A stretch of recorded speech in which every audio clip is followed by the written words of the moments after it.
Assalamualaikum warahmatullahi wabarakatuh. Salam sejahtera untuk kita semua, rekan-rekan mahasiswa. Pada hari ini, pertemuan kita membahas tentang pengertian hukum. Ada beberapa pendapat. Yang pertama ada dari Immanuel Kant, seorang sarjana hukum Belanda mengatakan bahwa "Noch suchen die Juristen eine Definition zu ihren Begriffe von Recht", yang berarti para juris masih mencari suatu definisi mengenai pengertian tentang hukum itu sendiri. Di sisi lain ada Utrecht dan Van Apeldoorn yang memandang bahwa hukum itu mengatur hubungan di dalam masyarakat yang satu dengan anggota masyarakat yang lain. Bentuk hubungannya itu terperinci dalam berbagai bentuk. Nah, jadi secara garis besar di sini hukum merupakan pengatur dan petunjuk dalam kehidupan bermasyarakat atau yang disebut dengan Lebensvorschriften, sehingga hukum itu selalu sesuai dengan situasi dan kondisi masyarakat itu sendiri. Jadi hukum itu melihat bagaimana kemudian masyarakat menyesuaikan keadaan masyarakat gitu ya. Nah, ini saudara mahasiswa, arti hukum dari segi etimologi atau dari berdasarkan kata, yang pertama adalah al-kas. Hukum berasal dari bahasa Arab dan merupakan bentuk tunggal yang kata jamaknya adalah al-kas yang diartikan adalah hukum. Yang kedua, reh ya. Reh berasal dari kata rectum yang mempunyai arti adalah bimbingan atau tuntunan atau pemerintahan. Pertalian dengan rectum biasanya dikenal dengan kata rek ya, yaitu orang yang pekerjaannya memberikan bimbingan atau memerintah. Rek juga dapat diartikan sebagai raja yang mempunyai regimen atau kerajaan. Yang ketiga, ada ius. Ius ini berarti hukum. Berasal dari bahasa Latin iubere, artinya mengatur dan memerintah. Ius dalam hal ini terkait erat dengan justisia, yang berarti adalah keadilan. Yang keempat, leg ya. Kata leg berasal dari bahasa Latin lesere yang berarti mengumpulkan orang-orang untuk diberi perintah. Terus kemudian ini arti kata hukum. Hukum itu berkaitan dengan keadilan. Hukum itu berkaitan dengan kewibawaan. Hukum itu juga bertalian erat dengan kedamaian. Terus kemudian hukum itu berkaitan dengan peraturan dalam arti peraturan yang berisi norma. Nah, ini definisi hukum dari berbagai pakar. Yang pertama adalah Profesor Dr. Fibos yang menyatakan hukum adalah keseluruhan peraturan bagi kelakuan atau perbuatan manusia di dalam masyarakat yang pelaksanaannya dapat dipaksakan dan bertujuan mendapatkan tata atau keadilan. Kemudian ada Prof. Dr. Van Kan juga menyatakan bahwa hukum itu adalah keseluruhan peraturan yang hidup bersifat memaksa ya, untuk melindungi kepentingan manusia di dalam masyarakat. Yang ketiga adalah W. Levensbergen yang menyatakan bahwa hukum itu adalah norma, agenda perbuatan, yakni pengaturan perbuatan manusia dalam masyarakat. Menurut Profesor Dr. Van Apeldoorn menyatakan bahwa the onwitschgedelik, orang terpelajar tetapi awam, adalah sama, merupakan rentetan pasal-pasal yang tidak ada habis-habisnya di dalam undang-undang. Pandangan hukum terhadap hukum adalah negatif atau buruk, akan tetapi mengandung kebenaran. Terus kemudian juga Van Apeldoorn berpendapat bahwa the man in the street, orang di jalanan atau kebanyakan orang yang tidak terpelajar, menganggap hukum itu konkret dan menyangkut kehidupan manusia sehari-hari. Sehingga Van Apeldoorn memberikan definisi batasan hukum sebenarnya hanya bersifat menyamaratakan saja, dan itu pun tergantung siapa yang memberikan. Sehingga menurut Van Apeldoorn, hukum adalah peraturan perhubungan hidup antara sesama manusia. Kantor Witch juga memberikan definisi bahwa hukum adalah keseluruhan peraturan-peraturan sosial yang mewajibkan perbuatan lahir mempunyai sifat keadilan yang dapat dibenarkan. Mr. Ekis juga menyatakan bahwa hukum itu dapat dilihat dari 3 unsur, yaitu yang pertama unsur penguasa, terus kemudian unsur kewajiban. Masyarakat itu sudah pernah membaca dan dianggap tahu tentang hukum, dan unsur kelakuan itu sendiri.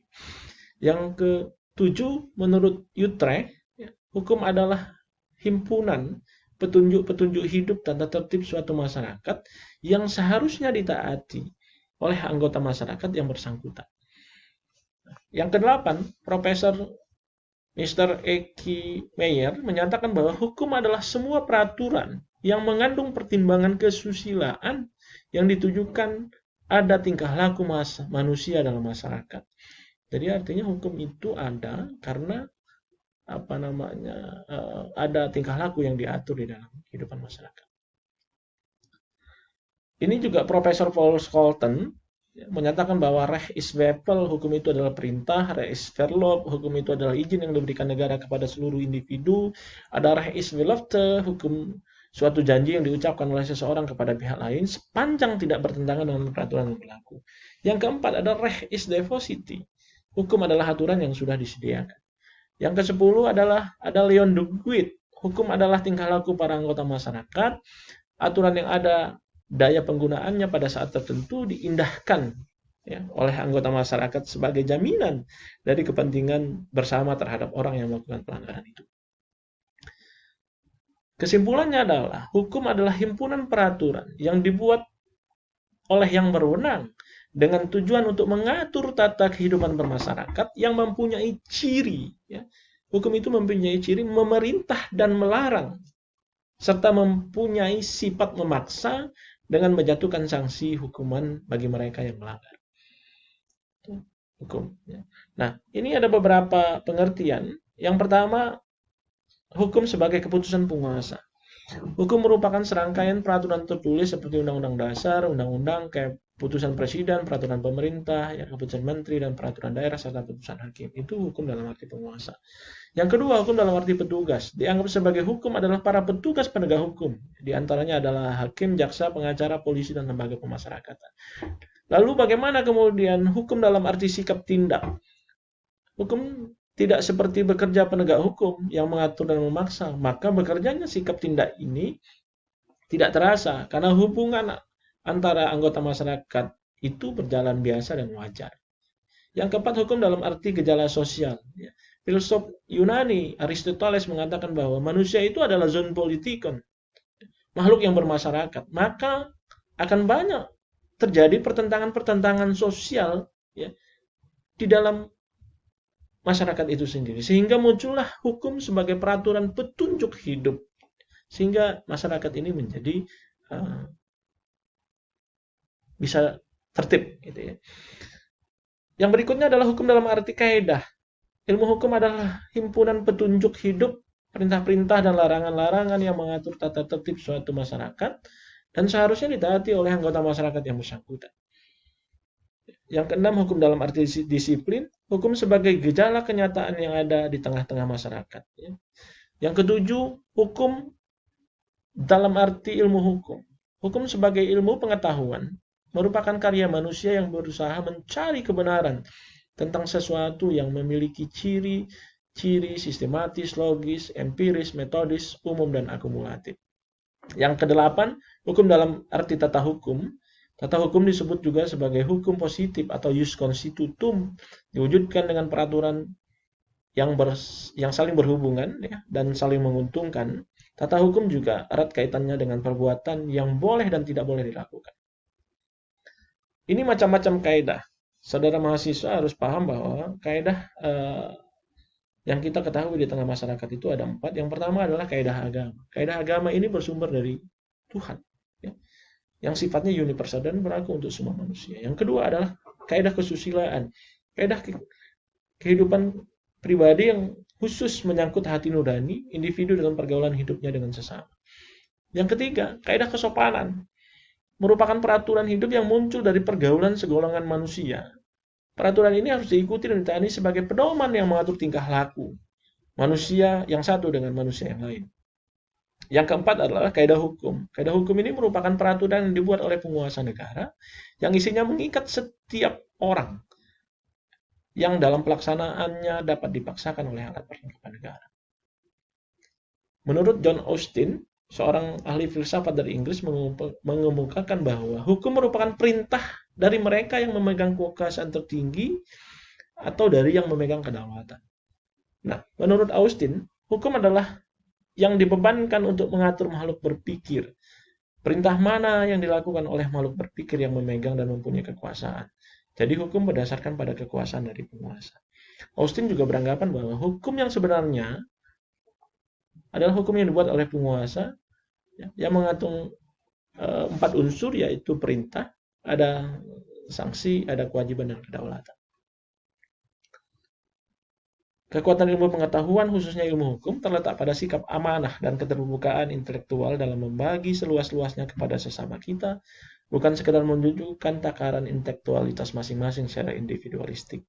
Hukum juga merupakan skema yang dibuat untuk menata perilaku manusia, tetapi manusia itu sendiri cenderung terjatuh di luar skema yang diperuntukkan baginya, disebabkan oleh faktor pengalaman, pendidikan, tradisi, dan lainnya yang mempengaruhi dan membentuk perilaku.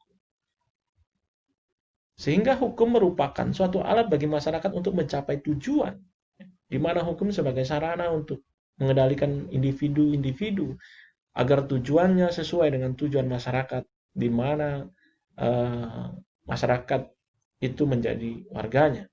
Menurut hukum juga merupakan suatu alat yang dapat dipergunakan untuk melakukan perubahan-perubahan sosial. Hukum bila ditinjau dari sudut filsafat adalah mempelajari sebagian tingkah laku manusia, tingkah laku atau perbuatan manusia dalam kehidupan antar pribadi yang akibatnya diatur oleh hukum, dengan menitikberatkan pada tujuan keserasian, ketertiban, dengan kebebasan, ketentraman dalam pergaulan hidup, yang tercakup pula dalam aspek pemenuhan kedamaian. Hukum sebagai suatu kaidah memuat petunjuk atau pedoman merupakan salah satu dari jenis kaidah sosial. Ya. Kaidah sosial sendiri diartikan sebagai suatu pedoman, patokan, atau ukuran untuk berperilaku atau bersikap dalam kehidupan bersama. Ya, jenis-jenis kaidah sosial sebagaimana yang tadi sudah disampaikan di depan, yaitu kaidah agama, kesopanan, adat, ya, kaidah kesusilaan, dan kaidah hukum. Sehingga hukum adalah peraturan yang berupa norma dan sanksi yang dibuat dengan tujuan untuk mengatur tingkah laku manusia, menjaga ketertiban, keadilan, dan mencegah kekacauan.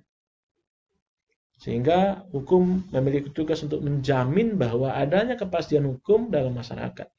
Ya, hukum merupakan kaidah yang hidup dalam masyarakat yang mempunyai sifat mengatur dan memaksa. Hukum hidup dalam masyarakat yang dapat memaksa orang supaya mentaati tata tertib yang ada di dalam masyarakat itu. Sehingga hukum dapat benar-benar menjadi panglima dalam menertibkan masyarakat.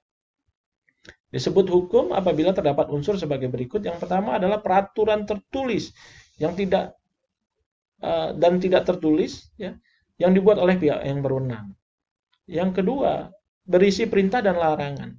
Yang ketiga, sifatnya mengikat dan memaksa bagi subjeknya. Dan yang keempat adalah mempunyai sanksi yang tegas bagi yang melanggarnya. Ketika ada unsur ini, maka ini disebut sebagai hukum. Nah, hukum mengatur, menguasai kehidupan manusia, ya, secara bersama. Ya, sebagai konsekuensinya, maka hukum bertitik tolak pada penghormatan dan pelindungan manusia. Jadi kesimpulannya adalah hukum terdapat di dalam masyarakat. Dalam setiap masyarakat itu selalu ada hukum yang dikenal dengan asas atau istilah dengan ubi societas ibius. Jadi di mana masyarakat di situ ada hukum. Di mana ada kelompok masyarakat di situ ada aturan yang mengatur tentang segala sesuatu, tingkah laku dan lain sebagainya, dan berupa sanksi, gitu, jika kemudian itu dilanggar. Mungkin itu rekan-rekan mahasiswa untuk pertemuan kita hari ini, dan terima kasih atas perhatiannya. Dan saya akhiri, wabillahi taufiq wal hidayah. Wassalamualaikum warahmatullahi wabarakatuh.